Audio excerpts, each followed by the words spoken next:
students, this is your geography teacher. I hope all of you are doing good. In my last class, I have taught you, I talked about Asian Revolution, and I was talking about the tigers of Asia, who are the new economic tigers of Asia, and I said that South Korea, Taiwan, Hong Kong and Singapore are the new economic tigers of Asia.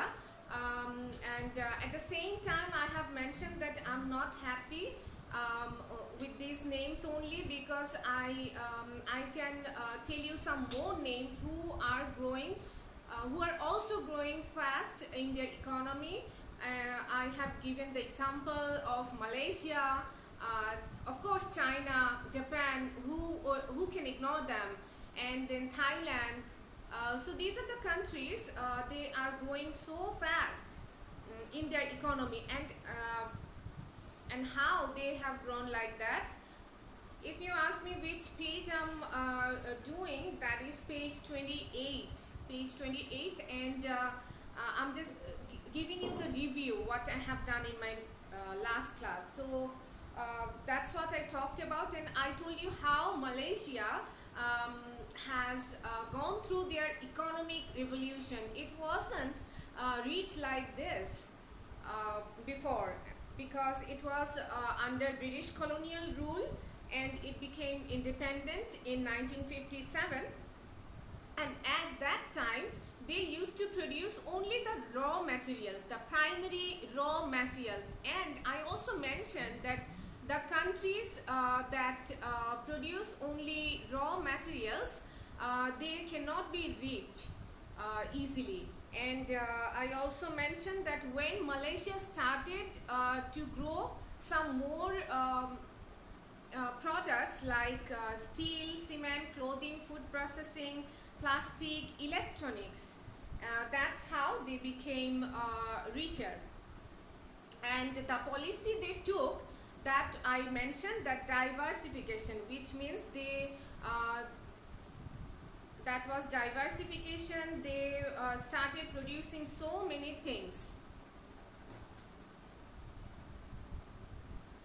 And not only at home, they also started to export this. Not only they used to use all these things for their people, for their citizens, they used to export those things also, and that's how they became richer. And today I'm going to start a new lesson, which is in page number 30, and it's called Malaysia's Electronics Industry. So let's see what is written here. Malaysia is now the world's third largest producer of semiconductor, which is called microchips. I request all of you to go to page 30.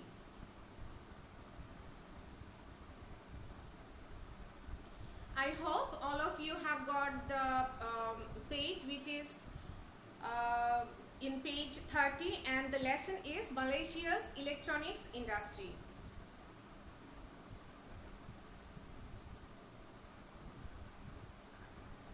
Let's see what is there.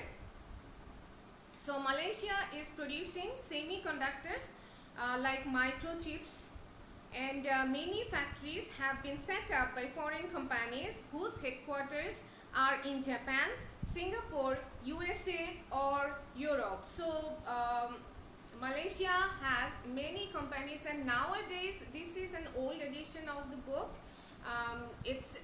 Malaysia's economy has grown to another level nowadays, and many big companies, they have settled, they have established their headquarters.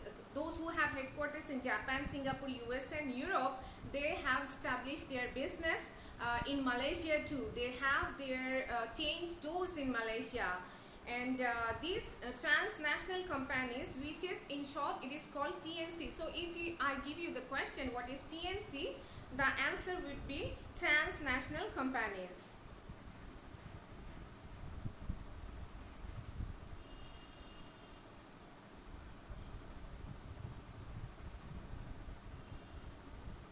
So if I ask you the question, what is TNC? The answer would be transnational companies, and they include firms such as Sharp, Sony, Motorola, and Hitachi. So these are the big names in economic industries. They have their showroom in Malaysia.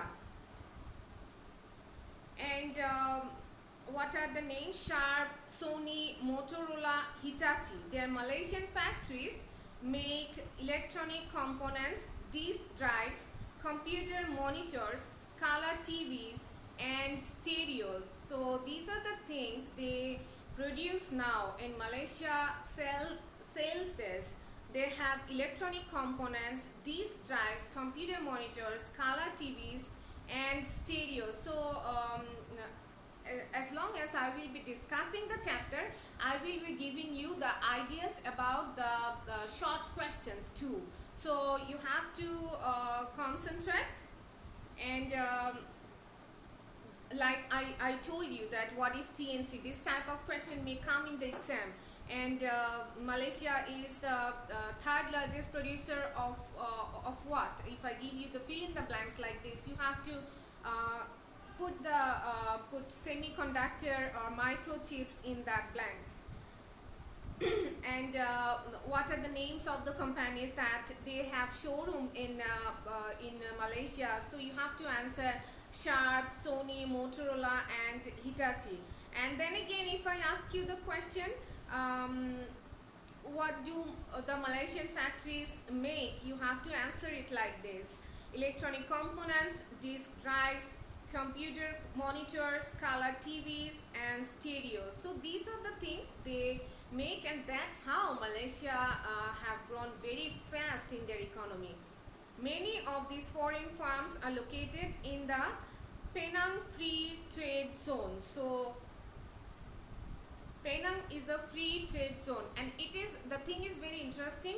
And I told you in my last class also, this world economy, this topic attracts me a lot. I have a lot of interest in this topic, how the economy of the worlds are growing. And I have interest in Asian countries, in Asian revolution also, like the countries that were rich earlier. I know about them, alright, and I just want to know how the other countries that they are growing, how did they grow, and how did they come to this level. I know about Malaysia especially, it wasn't rich earlier, and now you look at them where they are now. So I have a lot of interest in them. And they are talking about Penang Free Trade Zone. This is also very interesting topic, Penang Free Trade Zone. Let me tell you what is that. Malaysia, they have this strategy to attract the foreign business organizations. They wanted the foreign business organizations to work with them to extend their business in Malaysia. So how did they attract them? This is how. First they said that you come to our country, you don't have to pay any tax for this. Can you imagine? For tax, the business organizations have to pay a lot of money. And in Penang, Malaysian government has taken this strategy that if you come to our country, if you open a showroom, if you do the business in Penang, you won't have to pay any tax.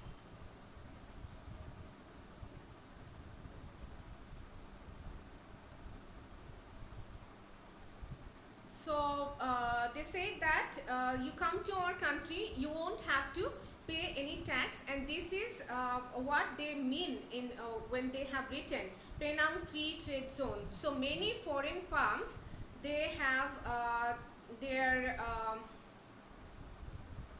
business in Malaysia, Penang, and they have attracted the foreign firms for this. They don't have to pay tax for this. TNCs who invested here were attracted by a package of tax incentives, including a 10-year tax-free period. 10-year tax-free is huge. So when they say that you won't have to pay tax for 10 years, it will save a lot of money, a lot of money who are going to do the business in Penang. So that's how this is their first step to attract the big business persons in Malaysia. A promise of no labor problem. In Bangladesh, we can see a lot of labor problem. You will see that the laborers are fighting. Maybe the laborers are they are on strike, and some other problems too. But in Malaysia, they don't have any labor problem. And when I say that in Bangladesh we have many labor problem, I'm not going to blame only the laborers and the authority. Both of them have misunderstanding or something. And Malaysia, they don't have any labor problem. Unions in Malaysia are not strong like in Bangladesh, so they don't have any union leader who are going to be on a strike. They do work as what they are given. So unions in Malaysia are not strong, and some industries have no unions at all. Most of the industries in Malaysia, they don't have any union at all.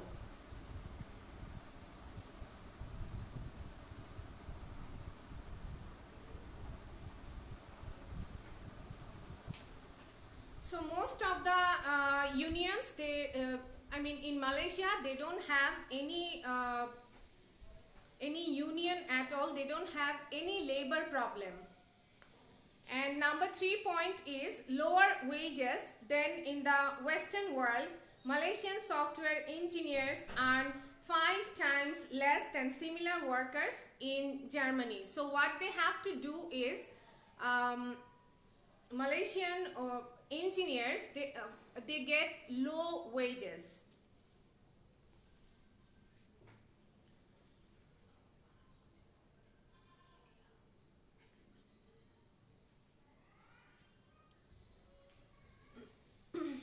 So I'm writing it on the board. You can take how they are attracted. Number 1 is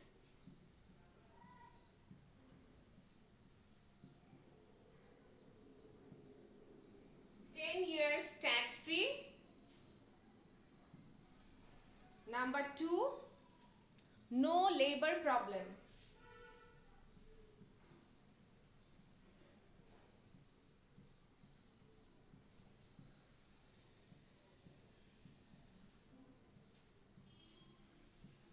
Number 3 is low age. I want all of you to write it in your copy. Please write it in your copy. The question is why TNC was attracted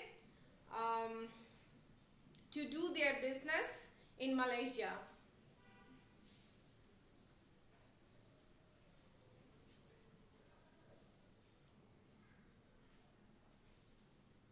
This is the answer: 10 years tax-free, labor problem, and low wages.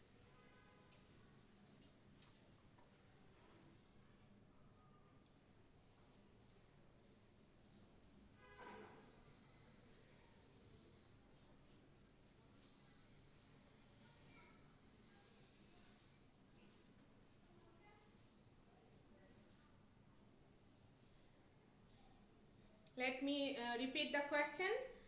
TNC who invested here were attracted by, you can make the question from here. The question can be like anything.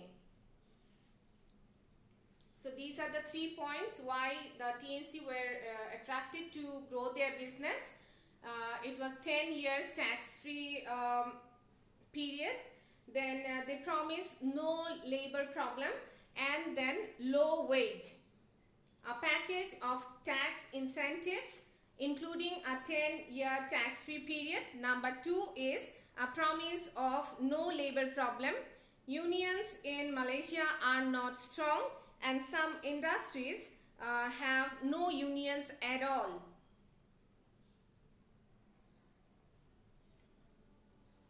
Lower wages than in the Western world. Malaysian software engineers earn 5 times less than similar workers in Germany. So when a business organization will try to do their business with Germany, they have to pay 5 times more wage. They have to pay an engineer 5 times more wage than they pay in Malaysia. And you know what, in Bangladesh they have to pay even lower wages. The engineers in Bangladesh, they get even lower wages than Malaysia. So who get the more wages? Germany, Malaysia, Bangladesh. If I give you MCQ like this, I hope all of you can answer this, though it is not, Bangladesh is not mentioned here. So I hope all of you can answer this. I hope you have written this.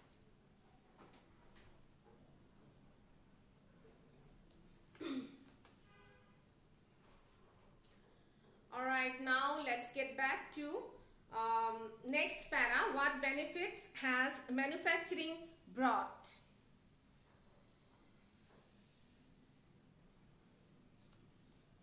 So let's see what benefits has manufacturing brought. The new industries have created many new jobs. As I told you that Malaysia started producing so many different types of products. And what the products are, it is written in page 29. Let me repeat what are the products. Steel, cement, clothing, food processing, plastics, electronics. So not only rubber and tin, they started producing so many varieties of products. This is called diversification, and producing so many things at a time in a country. This is called diversification.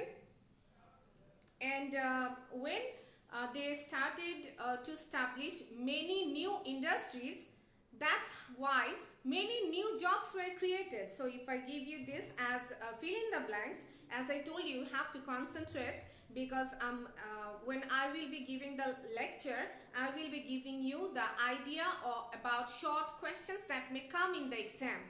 So when I will let me tell you, if I give you as fill in the blanks, the new industries have created many new dash, the answer would be job.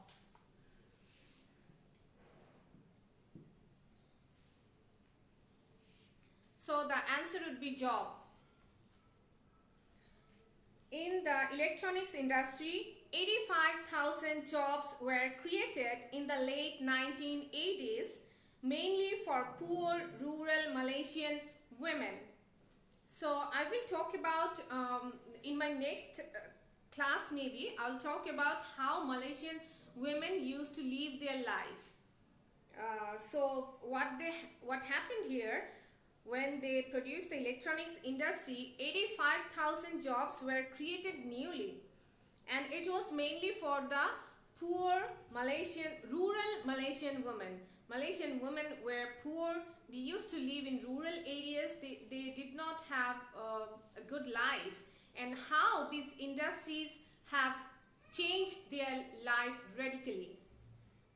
Now Malaysian women are they are educated, they are working women, they are confident, their life has changed totally. Nearly 1 million people are now employed in manufacturing. So now see, a lot of people are employed in manufacturing. Some of the new jobs are highly skilled. It needs a lot of skill, it needs a lot of potential. In 1985, the 13 US semiconductor firms in Malaysia spent 100 million US dollar training its Malaysian engineers and technicians. So this may also come as short question. 100 million US dollar is huge. They spend this amount of money just for the training, just to train the Malaysian engineers and technicians. So if I give you as a short question like this, or in fill in the blanks, or true false, or MCQ, anything may come like this. Malaysia spent 100 million US dollar to train dash and dash. The answer will be engineers and technicians.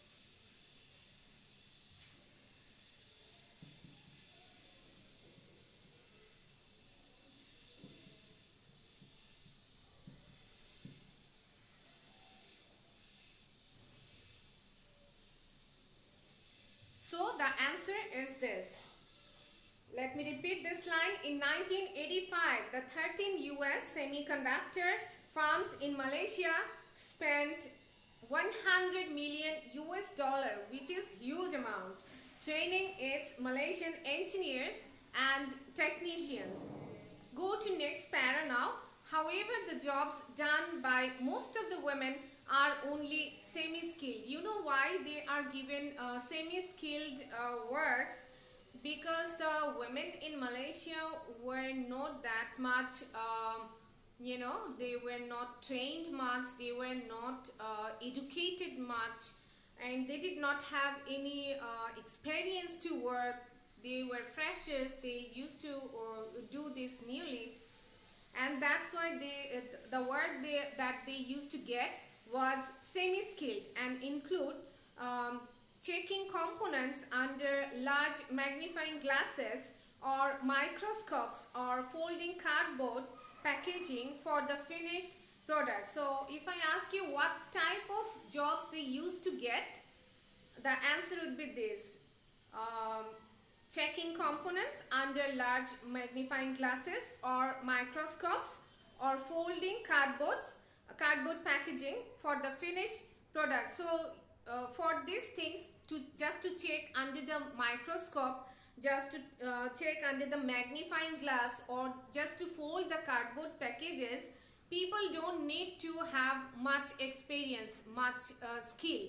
So this type of semi-skilled work they used to get. They were not given any official job or something, because I told you they were not experienced, they were not skilled. I'm talking about the Malaysian women, rural poor women. So as they were not educated much, not experienced, they were not skilled, they did not have potential much, that's why they were given only this semi-skilled job like this. Still they were happy that they got a job. Let me repeat this. However, the jobs done by most of the women are only semi-skilled. If I ask you it was highly skilled or semi-skilled, what would be the answer? The answer would be semi-skilled. And what type of job was that? Checking components under large magnifying glasses or microscope. Who needs skill for this? This is not something very difficult to do. So this type of job they used to get. Or what? Folding cardboard packaging for the finished product. The cardboard that we get with the finished product, that was, the packet we get, that is what they used to get.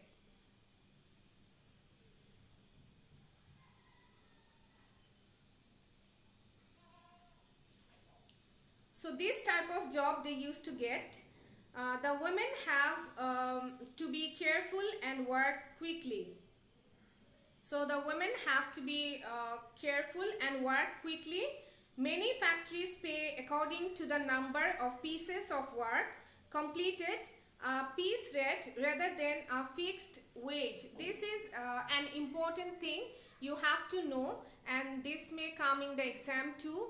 What is a piece rate system? In Malaysia, In other countries too, there is a system that you will pay, they will get paid with the number of pieces they are producing, with the number of pieces of thing they have.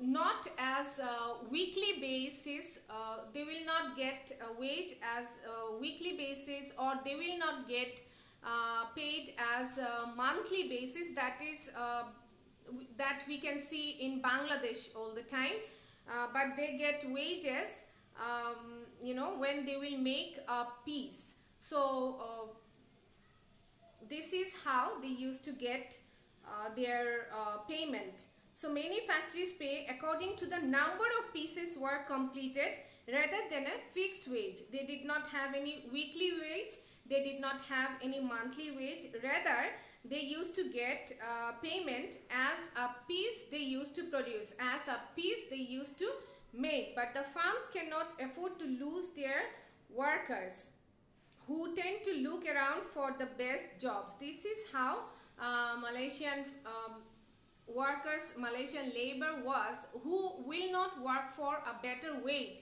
who will not look for a better company, a better industry.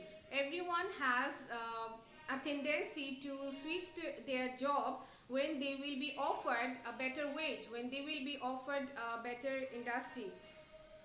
So that's how the farms used to be scared that I'm going to lose my labor. So the farms used to be scared like this, but the farms cannot afford to lose their workers, who tend to look around for the best job.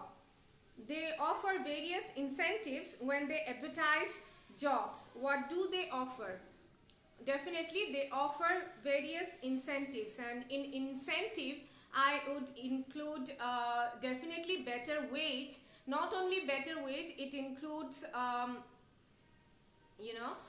better environment, bigger companies, then better situation, then they have the companies that will offer more holidays. That's how, and overtime payment also.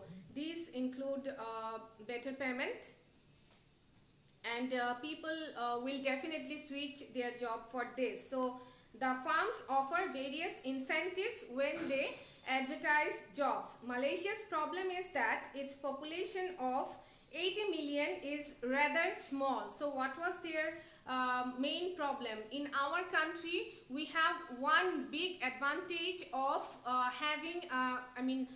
establishing an industry here. That is, we have a lot of people who are unemployed, and if you even offer low wage, they will definitely work.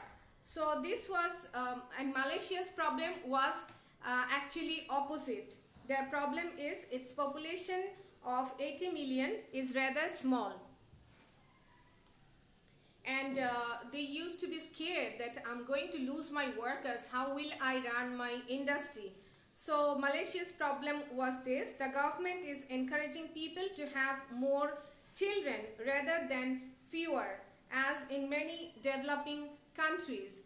Many developing countries have this opportunity that they have a bigger population, like in Bangladesh, India, in these developing countries, who are called developing countries, who are not developed yet, who are not rich yet. We have this opportunity that we have a lot of population, and for industry, when you need workers, in Bangladesh it is very easy to get workers. People are jobless here, they are searching for job. Even the lowest amount of money you offer, they will say yes for the work. But Malaysia is different. They have fewer population, and that's why the industries were scared of that they will lose their workers. So that's why they used to offer various incentives when they advertise jobs. And when the people were not even skilled, they were not experienced, still they used to get job there. They were not educated, still they used to get job there. And that's all for today. Thank you so much.